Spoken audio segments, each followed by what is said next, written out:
નમસ્કાર વિદ્યાર્થી મિત્રો, હું શ્રેયસ વિદ્યાલયથી કિરણબેન.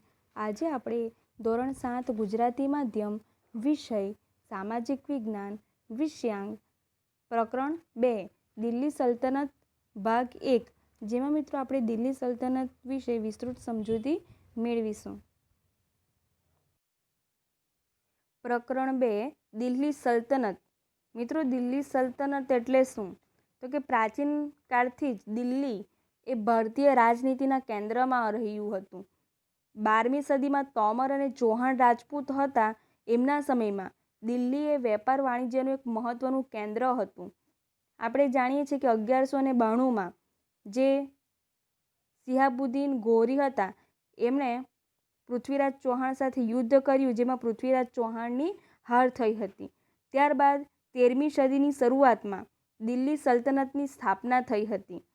ઈસવીસન 1206થી ઈસવીસન 1526 દરમિયાન ઉત્તર ભારતના જે વિશાળ વિસ્તાર હતા એમના પર શાસન કરનાર શાસકોને સુલતાન તરીકે અને શાસનકાળને દિલ્હી સલ્તનત તરીકે ઓળખવામાં આવે છે. તો આ રીતે દિલ્હી સલ્તનતનો સમયગાળો એટલે કે 1206થી લઈને 1526 સુધીનો સમયગાળો એટલે કે દિલ્હી સલ્તનતનો સમયગાળો.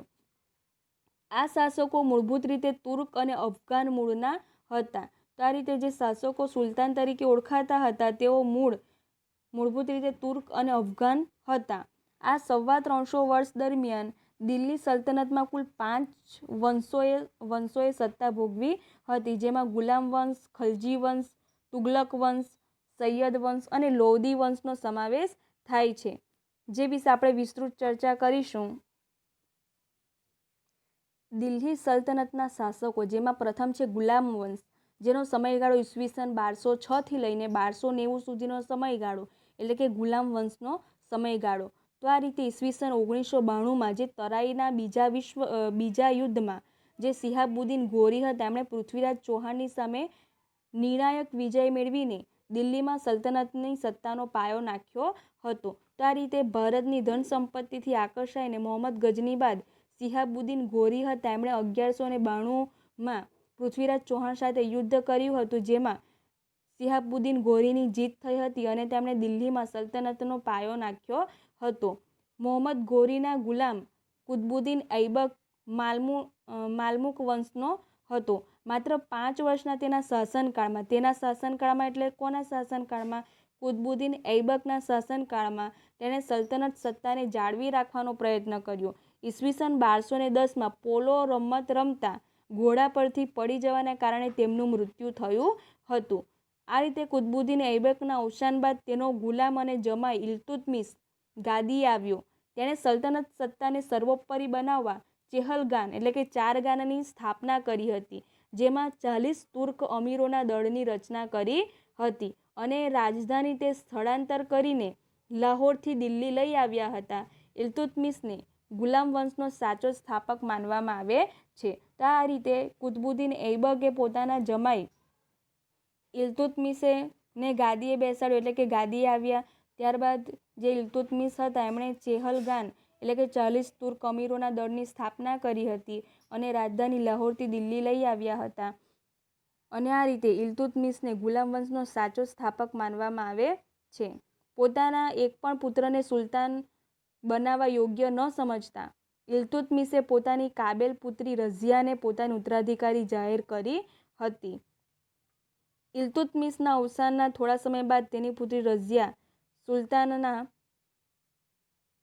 સુલતાના દિલ્હીની ગાદીએ આવી, જે દિલ્હીની ગાદીએ આવનાર પ્રથમ મહિલા શાસક હતી. તો આ રીતે જે ઇલ્તુત્મિશની પુત્રી હતી તે દિલ્હીની ગાદીએ પ્રથમ મહિલા શાસક તરીકે આવી, પરંતુ કેટલાક જે શાસકો, કેટલાક અધિકારીઓ હતા તેઓ તે માનવા તૈયાર હતા નહીં, એ સ્વીકારવા તૈયાર હતા નહીં. તો આ સમયના ઇતિહાસકાર મિન્જા એ સિરાજ પણ સ્વીકારે છે કે રઝિયા સુલતાના એ તેના બધા ભાઈઓમાં સક્ષમ અને કાબેલ હતી.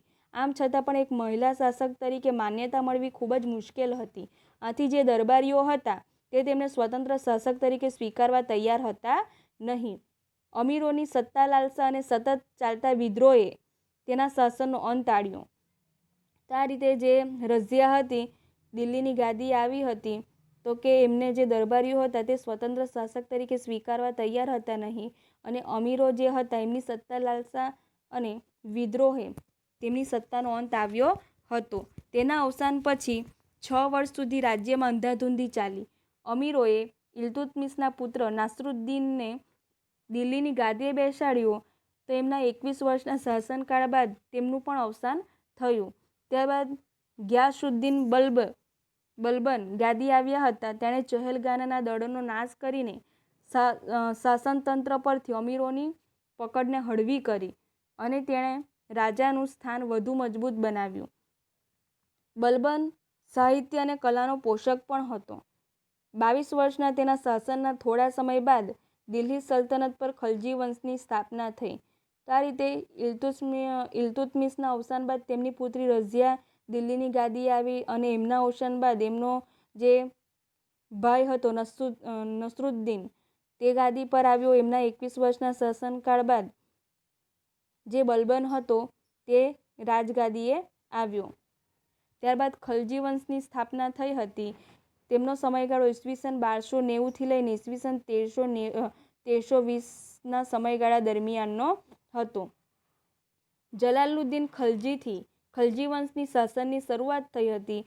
જલાલુદ્દીનના 6 વર્ષના શાસન બાદ દિલ્હીની ગાદીએ મહત્વાકાંક્ષી સુલતાન અલાઉદ્દીન આવ્યો હતો. તો આ રીતે જલાલુદ્દીનના 6 વર્ષના શાસન બાદ દિલ્હીની ગાદીએ સુલતાન અલાઉદ્દીન આવ્યો હતો. તેણે ઉત્તર ભારત, ગુજરાત અને દક્ષિણ ભારત પર વિજય પ્રાપ્ત કરીને સામ્રાજ્યનો વિસ્તાર કર્યો હતો. દિલ્હીમાં સ્થાયી સેનાની શરૂઆત કરી. તેણે સૈન્યના ઘોડા, સૈનિકોની વિશિષ્ટ ઓળખ માટે દાગ અને ચહેરા પદ્ધતિની શરૂઆત કરી. આ ઉપરાંત ભાવ નિયમન, બજાર નિયંત્રણ, સંગ્રહખોરી નિયમન જેવા વહીવટી સુધારા પણ કર્યા હતા. અલાઉદ્દીન ખલજીના અવસાન બાદ રાજ્યમાં અંધાધૂંધીનું વાતાવરણ રહ્યું. ખલજી રાજવંશનો અંત આણીને દિલ્હીની ગાદીએથી તુગલક શાસનની શરૂઆત કરનાર ગિયાસુદ્દીન તુગલક હતો. તો આ રીતે ખલજી વંશમાં જે સુલતાન અલાઉદ્દીન હતા એમણે ભાવ નિયમન, ત્યારબાદ બજાર નિયમન, સંગ્રહખોરી નિયમન જેવા વહીવટી સુધારા કર્યા હતા, અને પ્રજાના કલ્યાણ માટેના પણ કાર્યો કર્યા હતા. ત્યારબાદ અલાઉદ્દીન ખલજીના અવસાન બાદ અંધાધૂંધી સર્જાઈ હતી રાજ્યમાં, અને ત્યારબાદ તુગલક શાસનની શરૂઆત થઈ હતી. અલાઉદ્દીન ખલજીના સમયમાં પ્રસિદ્ધ કવિ અમીર ખુસરો હતા, જેમણે કિરાતુલ સદાયન, આશિકા નુહ વગેરે જેવી પ્રસિદ્ધ સાહિત્ય કૃતિની રચના કરી હતી. તો મિત્રો, જે ખલજી વંશ હતો તો એ સમયગાળા દરમિયાન અમીર ખુસરો પ્રસિદ્ધ કવિ હતા. એમના દ્વારા વિવિધ કૃતિઓની રચના કરવામાં આવી હતી, જેમાં કિરાતુલ સદાયન, આશિકા અને નુહ મુખ્યત્વે હતી. ત્યારબાદ તુગલક વંશ, ગુલામ વંશ આવ્યો, ત્યારબાદ ખલજી વંશ આવ્યો. હવે છે તુગલક વંશ, જેમનો સમયગાળો ઈસવીસન 1320 લઈને ઈસવીસન 1414 દરમિયાન. તુગલક વંશ દરમિયાન મુહમ્મદ બિન તુગલક એક પ્રતિભાવંત સુલતાન થયો, જેણે તેના સમયમાં કેટલીક યોજનાઓ અમલમાં મૂકી, જેમાં દિલ્હીથી દૌલતાબાદ રાજધાનીનું સ્થળાંતર. તો ત્યાં મુહમ્મદ બિન તુગલક હતા, તેમણે રાજધાની દિલ્હીથી દૌલતાબાદ લઈ ગયા. પ્રતીક મુદ્રા પ્રયોગ વગેરે જેવી યોજનાઓનો સમાવેશ થાય છે, પરંતુ મોટાભાગની યોજનાઓમાં વ્યવહારિકતાનો અભાવ જોવા મળતો હતો, તેમજ તબક્કાવાર અને આયોજનબદ્ધ અમલીકરણના અભાવને કારણે નિષ્ફળ ગઈ. તેથી ઇતિહાસમાં આ યોજનાઓ તરંગી યોજનાઓ તરીકે સ્થાન પામી હતી. તો આ રીતે જે મુહમ્મદ બિન તુગલક હતા એમના દ્વારા જે યોજનાઓ અપનાવવામાં આવી હતી તે વ્યવહારિક હતી નહીં, અને તેનો આયોજનનો પણ અભાવ હતો, અને એને પરિણામે આવી જે યોજનાઓ છે તે તરંગી યોજના તરીકે સ્થાન પામી હતી. મુહમ્મદ તુગલકના સમયમાં આફરીન મુસાફર ઇબ્ન બતુત્તા ભારતની મુલાકાતે આવેલા. મુહમ્મદ તુગલક બાદ તેનો પિતરાઈ ભાઈ ફિરોઝ શાહ તુગલક ગાદીએ આવ્યો. ફિરોઝ શાહ તુગલકના અવસાન બાદ તૈમુર લંગે દિલ્હી પર આક્રમણ કર્યું ઈસવીસન 1398 લઈને 99ના સમયગાળા દરમિયાન, જેથી તુગલક વંશની સત્તા હતી તેના પાયા હચમચી ગયા, અને તુગલક સત્તા હતી તે મર્યાદિત બની. તો આ રીતે તુગલક વંશ હતો તો કે ફિરોઝ શાહના મૃત્યુ બાદ તૈમૂર લગે દિલ્હી પર આક્રમણ કર્યું. ત્યારબાદ આવ્યો સૈયદ વંશ, જે ઈસવીસન 1414થી લઈને ઈસવીસન 1451 સુધીનો સમયગાળો, અને લોધી વંશ એટલે ઈસવીસન 1451થી લઈને 1526 સુધીનો સમયગાળો. તુગલક વંશના શાસનના અંત બાદ ખિજક ખાએ સૈયદ વંશની સ્થાપના કરી. સૈયદ વંશ બાદ બહલોલ લોદીએ લોધી વંશની સ્થાપના કરી. બહલોલ લોધી સલ્તનતનો પ્રથમ અફઘાન શાસક હતો. લોધી વંશનો અંતિમ બાદશાહ ઇબ્રાહિમ લોધી હતો. ઈસવીસન 1526માં બાબર સામે પાણીપતના પ્રથમ યુદ્ધમાં તેનો પરાજય થયો અને સલ્તનત યુગનો અંત આવ્યો અને મુઘલ શાસનની શરૂઆત થઈ. તો આ રીતે સલ્તનત યુગનો અંત આવ્યો હતો. કઈ રીતે આવ્યો હતો? તો કે 1526માં બાબર સાથેના પાણીપતના પ્રથમ યુદ્ધમાં ઇબ્રાહિમ લોધીનો પરાજય થતાં લોધી વંશનો અંત આવ્યો, સલ્તનત યુગનો અંત આવ્યો અને ત્યારબાદ મુઘલ શાસનની શરૂઆત થઈ હતી.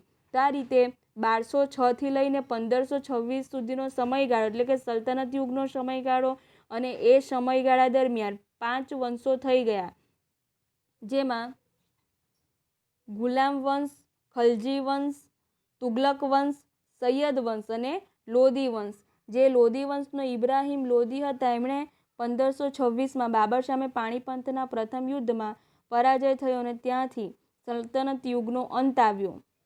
બરાબર, જે તમારે યાદ રાખવાનું છે. ત્યારબાદ રાજ્ય વ્યવસ્થા. વિદ્યાર્થી મિત્રો, તેમાં સલ્તનત યુગમાં રાજ્ય વ્યવસ્થા કયા પ્રકારની હતી?